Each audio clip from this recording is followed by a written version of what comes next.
एक शुरू करें।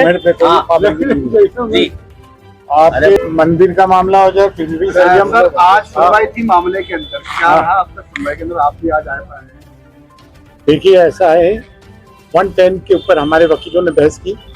1961-62 कॉन्स्टिट्यूशन के वो तमाम 4 बेंचेस जज के सुप्रीम कोर्ट के वर्डिक्ट भी पेश किए कि we are part and parcel of dargah से इंसेप्शन से शुरुआत जो पहली पार्टी है वो खादिम से, और दरगाह कमेटी तो 1867 में आई है और उसका तो एक ट्यूटुलर रोल है, सरकारी रोल है।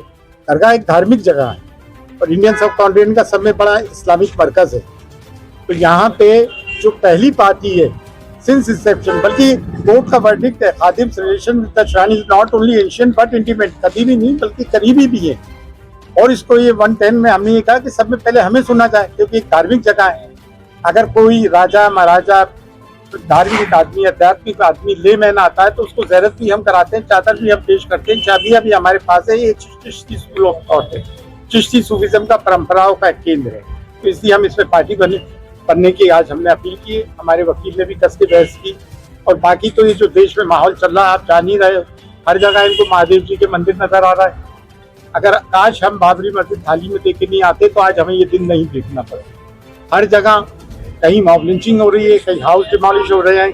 और कोर्ट को भी कोई चीजें देखना चाहिए कि कोई भी टॉम डिक एंड हैरी आके अगर कोर्ट में दे दे, ठीक है, सबका राइट है कोर्ट में जाने का, लेकिन इंस्टीट्यूशन की आस्था को भी देखा जाता है कि जहाँ हर साल प्राइम मिनिस्टर की चादर आती हो। इस साल तो खैर आई नहीं, किस दबाखत पे नहीं आई हमें नहीं मालूम, लेकिन ख्वाजा मोइनुद्दीन चिश्ती की दरगाह के अरबों अनुयायी हैं, हर धर्म जाति हर संप्रदाय के।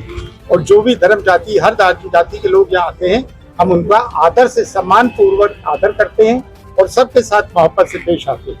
लेकिन ये इस्लाम का सब में बड़ा मरकज है, ये कोई बाबरी मस्जिद नहीं जिसपे जो चाह सर्वे कर दिया और जो चाह आदेश आ गया। बस इतना ही हमें आज कोर्ट में जितनी भी इंटरवेंशन थी जो पार्टी बनने के लिए आई थी उन पे लंबी सुनवाई हुई। लास्ट तारीख पे भी लंबी सुनवाई हुई थी। कुल 12 एप्लीकेशन इस केस में इंटरवेंशन बनने के लिए आई थी। उन 12 एप्लीकेशन पर सुनवाई पूरी हो गई है, सबका पक्ष रखा। हमने सभी एप्लीकेशनों का विरोध किया है, क्योंकि कोई भी नया साक्ष्य लेके कोई भी एप्लीकेंट नहीं आया और अदालत की कार्रवाई उन सबके पार्टी बनने से अवरोधी होगी, समय नष्ट होगा। इसलिए हमने सबको अपोज किया है और साथ ही साथ अदालत से रिक्वेस्ट की है कि जल्द से जल्द इसका ऑर्डर लाए ताकि कार्रवाई आगे सुचारू रूप से चल सके।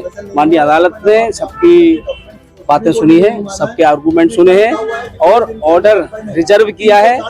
देखते हैं ऑर्डर आज आ जाएगा या कल सुबह आ जाएगा। ऑर्डर आने के बाद 7/11 की सुनवाई सुचारू रूप से चलेगी, जो कि दरगाह कमेटी ने ऑब्जेक्शन लगाया था। उस पे 7/11 की सुनवाई पूर्ण होने के बाद दरगाह जिसे बताया जा रहा है उसकी सर्वे होगा। और जो हमने अपने दावे में जो साक्ष्य पेश किए हैं वो सभी साक्ष्य के आधार पर सच्चाई सामने आएगी कि वो भगवान शिव का संकट मोचन महादेव मंदिर है, वो दरगाह नहीं है। भगवान शिव का संकट मोचन जल्दी न्याय मिलेगा। देखो, आज हम 2 पंक्तियों में बताते हैं आपको कि 12 पक्षकारों की याचिका पर सुनवाई हुई। पक्षकारों ने याचिकाकर्ताओं की कि वे पक्षकार बनना चाहते हैं। जो वादी बनना चाहते थे राजवर्धन जी, हमने उसका भी विरोध किया, क्योंकि एक भी पक्षकार हमने योग्य नहीं पाया जो किसी भी तरह के तथ्य को, ऐतिहासिक अभिलेख को, किसी रिसर्च को, किसी न्यायालय में आए तथ्य को प्रकट करने में योग्य हो। उनको किसी तथ्य का न तो ज्ञान था, न वो तथ्य को प्रकट कर पाए।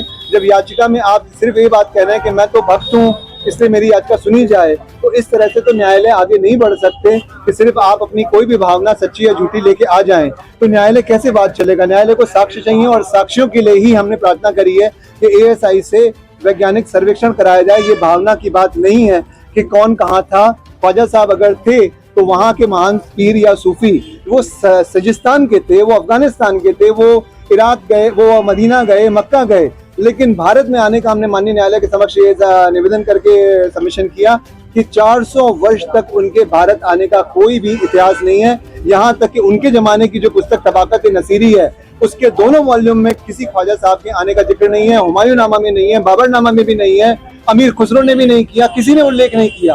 तो इसका मतलब कोई ना कोई तो भ्रम फैला रहा है इस देश में।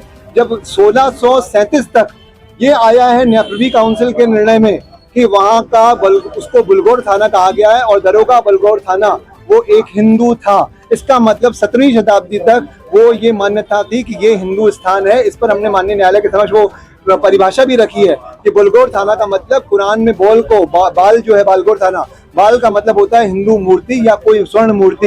इसका मतलब वो स्थान स्वर्ण मूर्ति का स्थान था, वहाँ कभी स्वर्ण मूर्तियां स्थापित नहीं थी, हिंदू ही उसका निरीक्षक या संरक्षक होता था। उसको आप अरबी में या फारसी में मुतवल्ली कह सकते हैं। अब न्यायालय ये साक्ष्यों को देखेंगे कि अगर इन साक्ष्यों पे कोई पक्षकार योग्य उतरता है, खरा उतरता है, जो तथ्य प्रकट कर सके तो पक्षकार बनेगा, अन्यथा माननीय न्यायालय उन सब पक्षकारों याचिकाकर्ताओं की याचिका निरस्त करेंगे।